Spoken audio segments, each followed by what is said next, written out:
Capítulo 1. Alguma coisa está muito errada. Uma noite tempestuosa de outubro, numa igreja nos arredores de Minneapolis, centenas de cristãos se reuniram para um seminário de 3 dias. Comecei com uma pregação de 1 hora sobre o Evangelho da Graça e a realidade da salvação. Usando a escritura, histórias, simbolismo e experiência pessoal, enfoquei a completa suficiência da obra redentora de Jesus Cristo no Calvário. O culto terminou com um cântico e uma oração. Deixando a igreja por uma porta lateral, o pastor e seu auxiliar espumavam de raiva. Aquele cabeça oca não disse nada sobre o que temos de fazer para ganhar a salvação, disse o pastor. Alguma coisa está muito errada, disse o auxiliar em tom de concordância. Dobrando-se aos poderes desse mundo, a mente deformou o Evangelho da Graça em cativeiro religioso e distorceu a imagem de Deus à forma de um guarda-livros eterno e cabeça dura. A comunidade cristã lembra uma bolsa de obras de Wall Street, na qual a elite é honrada e os comuns ignorados. O amor é reprimido, a liberdade acorrentada e o cinto de segurança da justiça própria devidamente apertado. A igreja institucional tornou-se alguém que inflige feridas nos que curam, em vez de ser alguém que cura os feridos. Dito sem rodeios, a igreja evangélica dos nossos dias aceita a graça na teoria, mas nega na prática. Dizemos acreditar que a estrutura mais fundamental da realidade é a graça, não as obras, mas nossa vida refuta a nossa fé. De modo geral, o Evangelho da Graça não é proclamado, nem compreendido, nem vivido. Um número grande demais de cristãos vive na casa do temor e não na casa do amor. Nossa cultura tornou a palavra graça impossível de compreender. Repercutimos frases de efeito como: nessa vida nada é de graça. Cada um acaba ganhando o que merece. Quer dinheiro? Vá trabalhar. Quer amor? Faça por merecer. Quer misericórdia? Mostre que é digno dela. Faça aos outros antes que lhe façam. Observe as filas dos órgãos assistenciais, os mendigos preguiçosos nas ruas, a merenda grátis nas escolas, os estudantes ricos com bolsas do governo. Só os trapaceiros se dão bem. Sem dúvidas, dê a cada um o que merece e nem um centavo a mais. Minha editora na Review contou-me que ouviu certa vez um pastor dizendo a uma criança: Deus ama os bons meninos. À medida que ouço sermões com ênfase definida no esforço pessoal, toma lá da cá, fico com a impressão que uma espiritualidade, faça você mesmo, é a nova onda americana. Embora as escrituras insistam que é de Deus a iniciativa na obra da salvação, que pela graça somos salvos, que é o formidável amante quem toma a iniciativa, frequentemente nossa espiritualidade começa no eu, não em Deus. A responsabilidade pessoal substituiu a resposta pessoal. Falamos sobre adquirir a virtude como se ela fosse uma habilidade que pudesse ser desenvolvida, como uma bela caligrafia ou um bom gingado numa tacada de golfe. Nas épocas de penitência, nosso foco é superar nossas fraquezas, livrarmos de nossos entraves e alcançarmos a maturidade cristã, como se eles fossem concebidos para produzir um míster universo cristão. Embora algum elogio nominal seja dirigido ao Evangelho da Graça, muitos cristãos vivem como se fossem apenas a sua disciplina pessoal e sua autonegação, que deverão moldar o perfeito eu. A ênfase é no que eu estou fazendo, em vez de no que Deus está fazendo. Nesse processo curioso, Deus é um espectador velhinho e benigno que está ali para torcer quando compareço para a minha meditação matinal. Transferimos a lenda de Horácio Alger, um autor americano que escreveu entre 1860 e 1899 dezenas de romances populares sobre meninos pobres que alcançavam a respeitabilidade por meio de engenhosidade e de trabalho duro. Sobre o homem que venceu pelos seus próprios esforços, o self-made man para o nosso relacionamento com Deus. Quando lemos no Salmo 123, abre aspas, como os olhos dos servos estão fitos nas mãos dos seus senhores e os olhos da serva na mão da sua senhora, fecha aspas. Experimentamos uma vaga sensação de culpa existencial. Nossos olhos não são fitos em Deus. No fundo, somos pelagianos praticantes. Pelagianos são seguidores de Pelágio, 400 anos depois de Cristo, que colocava o livre-arbítrio humano acima da iniciativa de Deus e ensinava que cada cristão deveria conquistar a salvação pela conduta meritória voluntária. Cremos que somos capazes de nos erguermos do chão puxando nossos próprios cadarços, que fomos, de fato, capazes de fazê-lo sozinhos. Mais cedo ou mais tarde, somos confrontados com a dolorosa verdade da nossa inadequação e da nossa insuficiência. Nossa segurança é esmagada e nossos cadarços cortados. Uma vez que o fervor passa, a fraqueza e a infidelidade aparecem. descobrimos nossa incapacidade de acrescentar uma polegada que seja à nossa estatura espiritual. Começa então um longo inverno de descontentamento que, eventualmente, floresce em depressão, pessimismo e um desespero sutil. Sutil porque permanece não diagnosticado e não percebido, e, portanto, não confrontado. Ela assume a forma de tédio e trabalho forçado. Somos esmagados pela normalidade da vida, pelas tarefas diárias executadas à exaustão.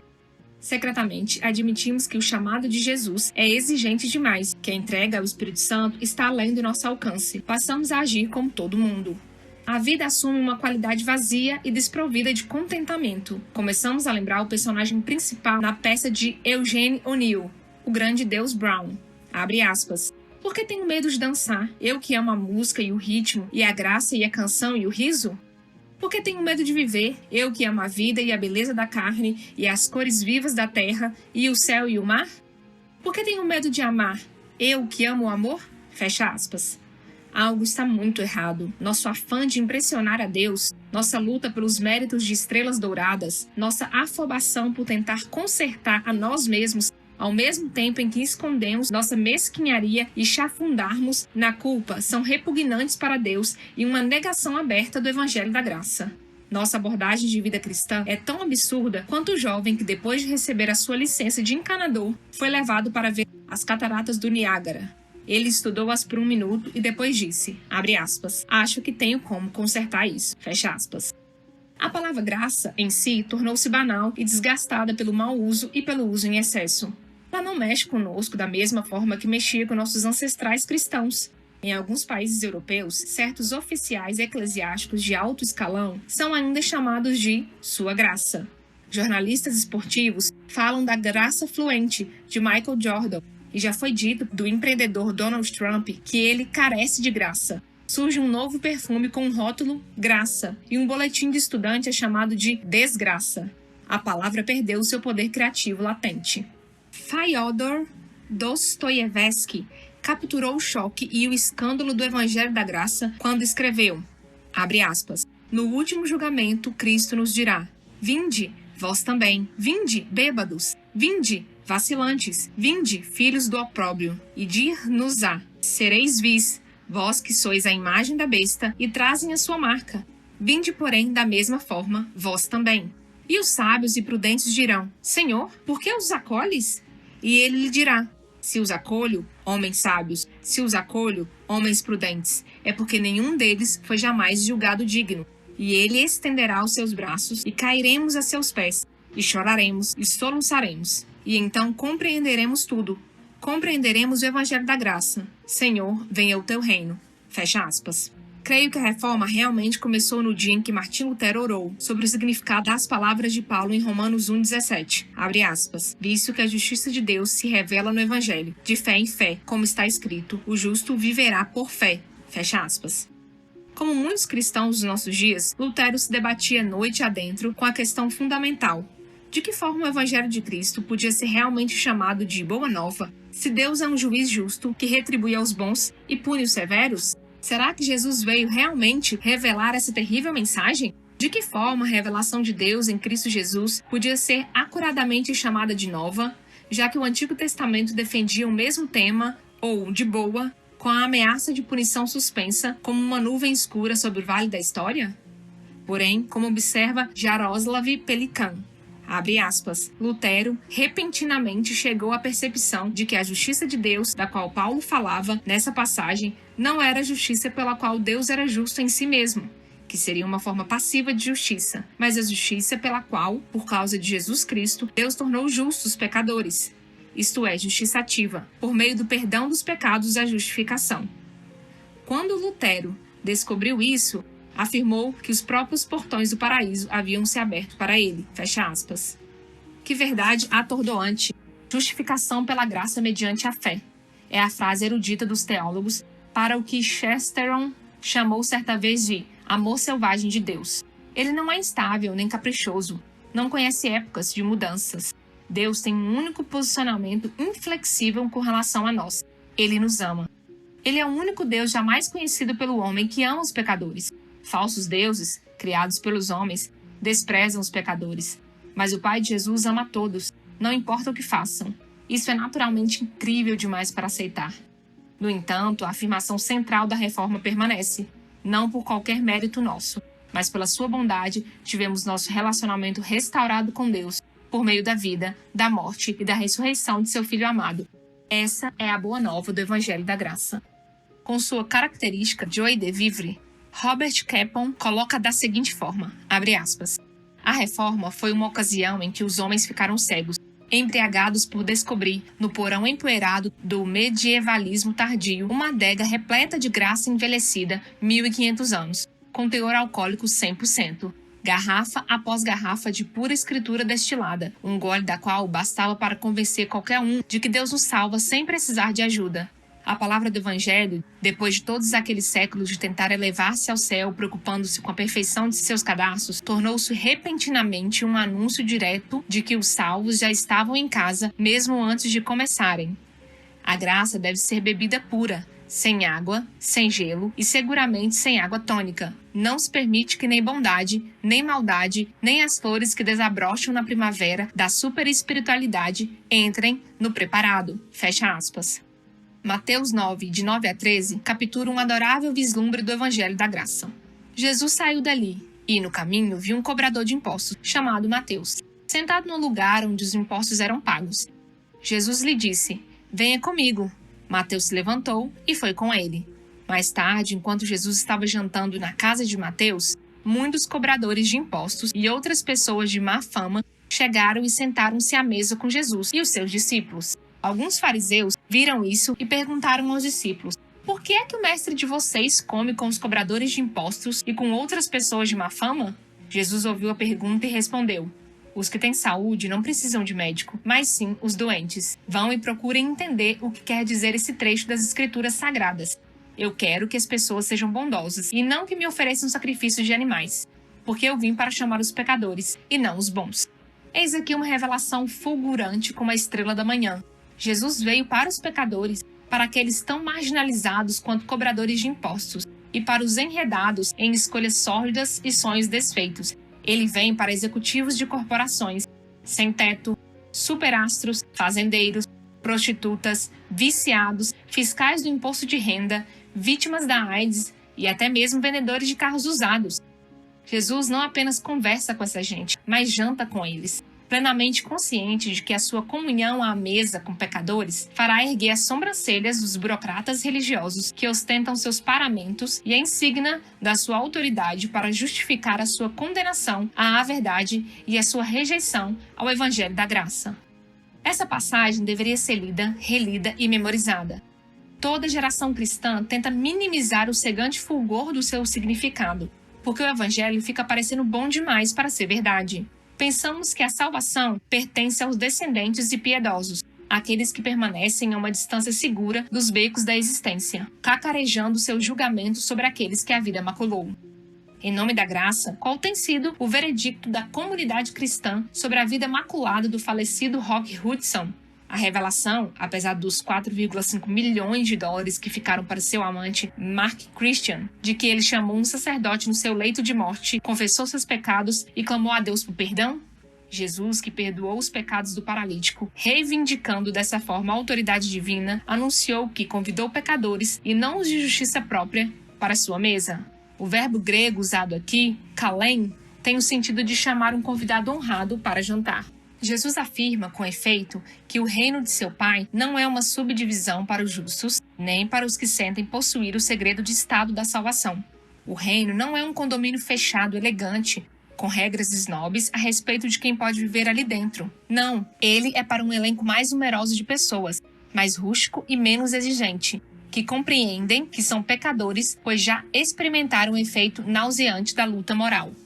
São esses os pecadores convidados, chamados por Jesus para se aproximarem com ele ao redor da mesa de banquete. Essa história permanece perturbadora para aqueles que não compreendem que homens e mulheres que são verdadeiramente preenchidos com a luz são aqueles que fitaram profundamente as trevas da sua existência imperfeita. Talvez tenha sido depois de meditar sobre essa passagem que Morton Kelsey escreveu: a igreja não é um museu para santos, mas um hospital para pecadores. A boa nova significa que podemos parar de mentir a nós mesmos. O doce som da graça admirável nos salva da necessidade do auto-engano. Ele nos impede de negar que, embora Cristo tenha sido vitorioso, a batalha contra a lascívia, a cobiça e o orgulho ainda ecoa dentro de nós. Na condição de pecador redimido, posso reconhecer com qual frequência sou insensível, irritável, exasperado e rancoroso com os que me são mais próximos. Quando vou à igreja, posso deixar meu chapéu branco em casa e admitir que falhei.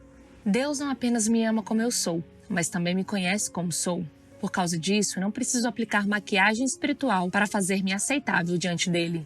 Posso reconhecer a posse de minha miséria, impotência e carência. Como escreveu C.S. Lewis em The Four Loves, Os Quatro Amores, abre aspas, a graça reserva a aceitação completa, pueril e satisfeita da nossa necessidade, uma alegria da dependência total. O homem bom sente pesar pelos pecados que fizera, com que sua necessidade aumentasse. Mas não se sente inteiramente pesaroso pela nova necessidade que eles produziram. Quando o Evangelho da Graça toma conta de nós, algo passa a estar muito certo. Vivemos na verdade e na realidade. Tornamo-nos honestos como sacerdotes de 92 anos que eram venerados por todos na cidade devido à sua santidade. Ele era também membro do Rotary. A cada reunião do clube, ele estava presente, sempre no horário e sempre sentado no seu lugar favorito num canto do salão. Um dia, o sacerdote sumiu. Era como se tivesse desaparecido em pleno ar. As pessoas da cidadezinha procuraram em todo lugar, sem encontrar qualquer sinal dele. No mês seguinte, porém, no encontro do Rotary, ele estava ali, sentado no seu cantinho usual. Padre? Todos gritaram. Onde o senhor esteve? Acabei de cumprir uma sentença de 30 dias na prisão, respondeu ele. Na prisão? Eles gritaram. Padre, o senhor não seria capaz de ferir uma mosca. O que aconteceu? É uma longa história, disse o sacerdote. Mas para resumir, eis o que aconteceu. Comprei um bilhete para ir à cidade. Estava na plataforma esperando o trem chegar, quando chegou uma jovem muito atraente, conduzida pelo braço por um policial. Ela olhou para mim, virou-se para o policial e disse: Foi ele sim, tenho certeza que foi ele. Bom, para dizer a verdade, fiquei tão lisonjeado que me declarei culpado. Há um toque de vaidade nos mais santos dos homens e mulheres. Não há razão para negar. E eles sabem que a realidade morde, se não for respeitada.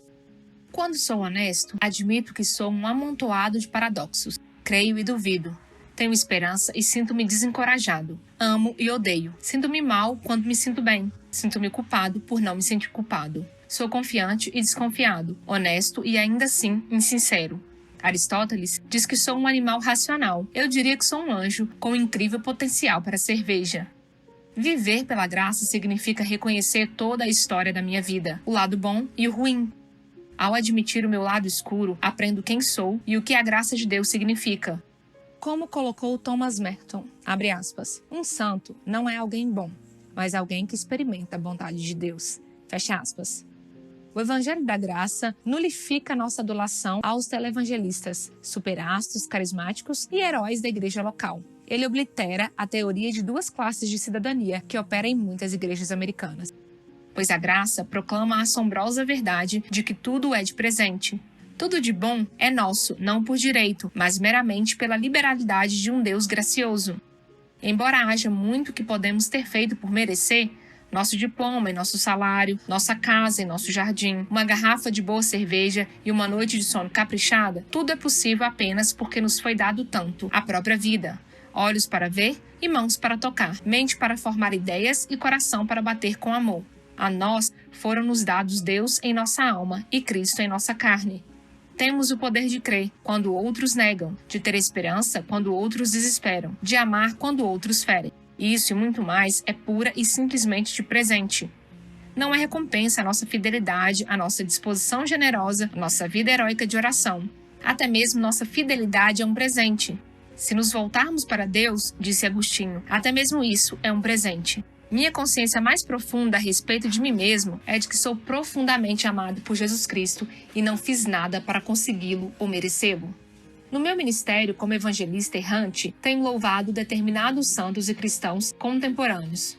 Falado de que custo eles pelejaram para suplantar homens e mulheres de menor envergadura. Ó Deus, quanta loucura preguei nesses sermãos. A boa nova do Evangelho da Graça grita em voz alta. Somos todos mendigos, igualmente privilegiados, mas não merecedores, às portas da misericórdia de Deus. Além disso, como observa Henry Nouwen, a maior parte da obra de Deus no mundo talvez passe despercebida. Há uma série de pessoas que ficaram famosas e amplamente conhecidas pelos seus ministérios, mas grande parte da atividade salvífica de Deus na nossa história pode permanecer ainda completamente desconhecida. Esse é um mistério difícil de aprender numa era que atribui tamanha importância à publicidade. Temos a tendência de pensar que quanto mais pessoas sabem e falam a respeito de alguma coisa, mais importante ela deve ser. Em Lucas 18, um jovem rico vem até Jesus perguntando o que ele deve fazer para herdar a vida eterna. Ele quer ser colocado no centro das atenções. Não é coincidência que Lucas coloca a passagem de Jesus com as crianças nos versículos que imediatamente precedem a história do jovem aristocrata. As crianças contrastam com o homem rico simplesmente porque não há como discutir elas terem sido capazes de merecer o que quer que seja. O ponto central de Jesus é o seguinte: não há coisa alguma que qualquer um de nós possa fazer para herdar o reino.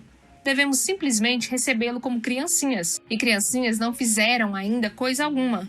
O mundo do Novo Testamento não tem uma visão sentimental a respeito de crianças e não nutre qualquer ilusão sobre alguma bondade inata nelas.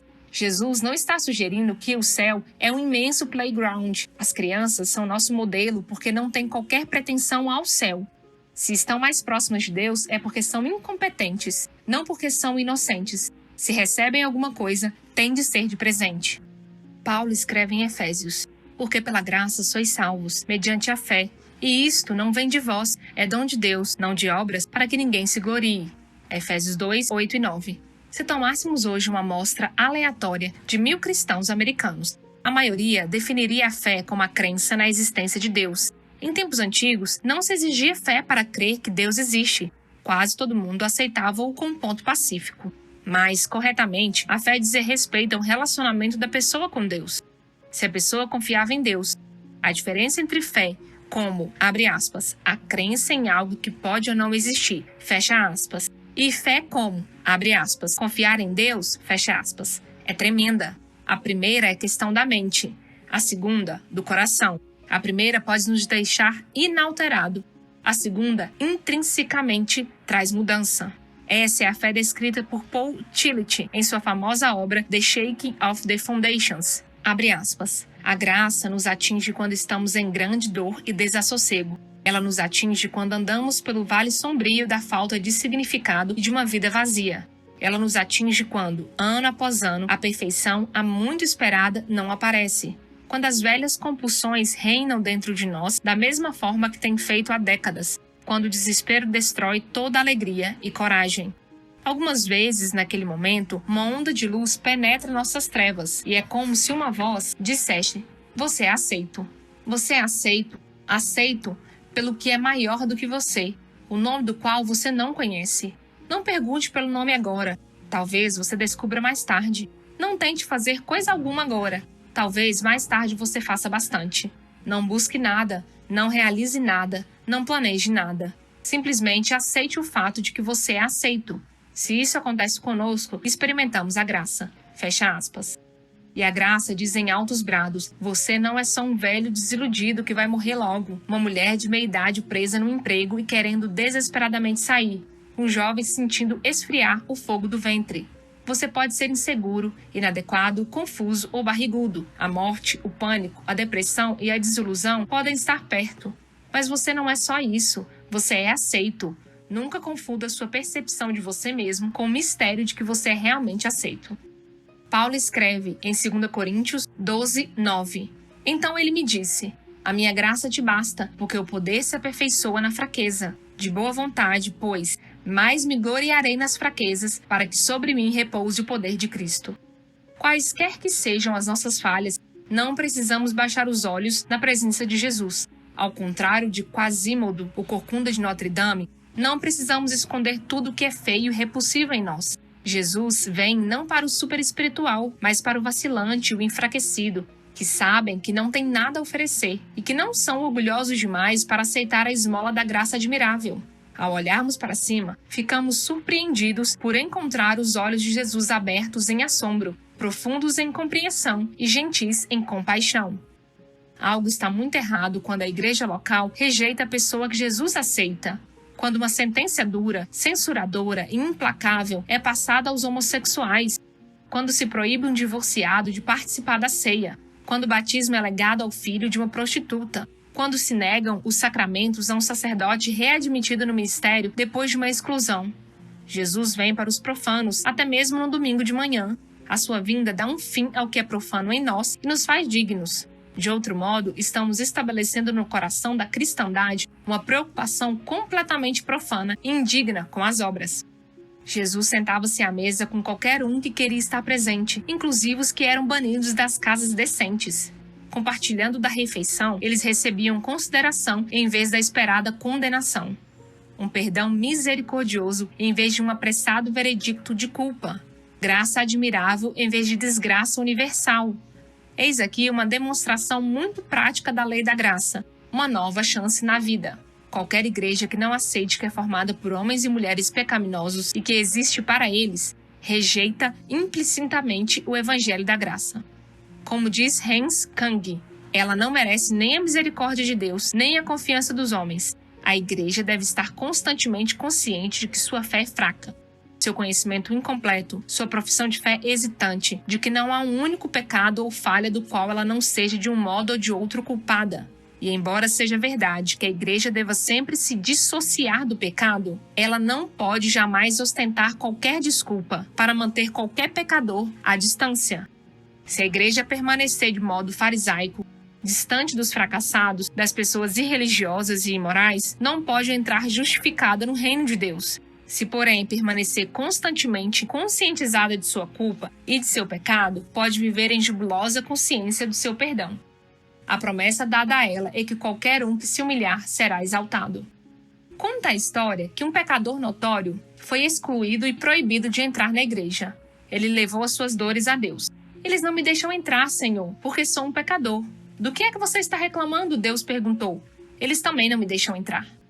Com frequência, mancando pelas portas da igreja no domingo de manhã, entra a graça de muletas. Pecadores ainda incapazes de dispensar suas falsas escoras e de ficar em pé na liberdade dos filhos de Deus.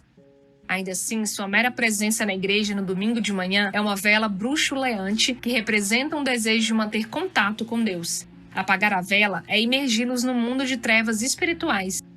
Há um mito florescente na igreja de hoje que tem causado dano incalculável. A noção de que, uma vez convertido, convertido por inteiro. Em outras palavras, uma vez que aceito Jesus Cristo como meu Senhor e Salvador, segue-se um futuro inevitável e livre de pecado. O discipulado será uma história imaculada de sucesso. A vida será uma espiral nunca interrompida de ascensão rumo à santidade. Diga isso ao pobre Pedro, que depois de professar por 3 vezes seu amor por Jesus na praia e de receber a plenitude do Espírito no Pentecoste, tinha ainda inveja do sucesso apostólico de Paulo. Com frequência me perguntam: Brennan, como é possível você ter se tornado um alcoólatra depois de ter sido salvo? É possível porque eu me senti deprimido e amargurado pela solidão e pelo fracasso. Porque me senti desencorajado, incerto, esmagado pela culpa e tirei meus olhos de Jesus. Porque meu encontro com Cristo não me transfigurou num anjo. Porque a justificação pela graça significa que o meu relacionamento com Deus foi consertado. Não que me tornei o equivalente a um paciente sedado em cima de uma mesa. Desejamos uma espiritualidade permanentemente vigorosa, espiritualidade de caixa automática, e tentamos cultivar determinada virtude em determinado momento do tempo. Prudência em janeiro, humildade em fevereiro, bravura em março, temperança em abril. Provemos fichas de desempenho para avaliar ganhos e perdas. As perdas podem ser minimizadas se você contribuir para as obras de caridade em maio. Algumas vezes, maio nunca chega. Para muitos cristãos, a vida é um longo janeiro. De acordo com uma antiga lenda cristã, um santo certa vez ajoelhou-se e orou: Caríssimo Deus, tenho um único desejo na vida. Dá-me a graça de jamais ofender-te novamente. Quando ouviu isso, Deus começou a rir em voz alta. É o que todos pedem. Mas se eu concedesse essa graça a todos, me diga, quem restaria para eu perdoar?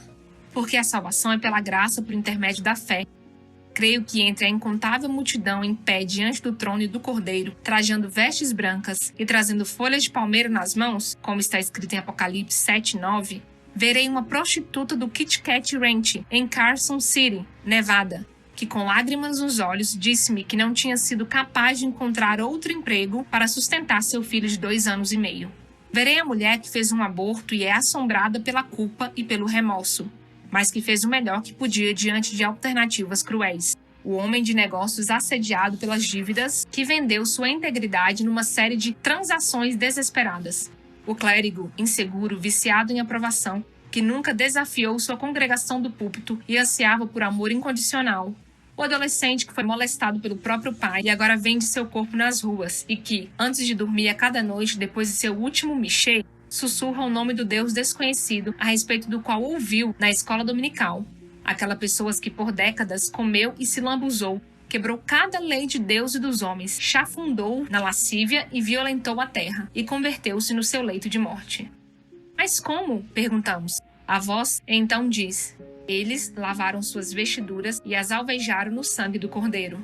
Ali estão eles, ali estamos nós, a multidão que queria ser fiel, que foi por vezes derrotada, maculada pela vida e vencida pelas provações, trajando as roupas ensanguentadas pelas tribulações da vida, mas diante de tudo isso permaneceu apegada à fé. Meus amigos, se isso não lhes parece boa nova, vocês nunca chegaram a compreender o Evangelho da Graça.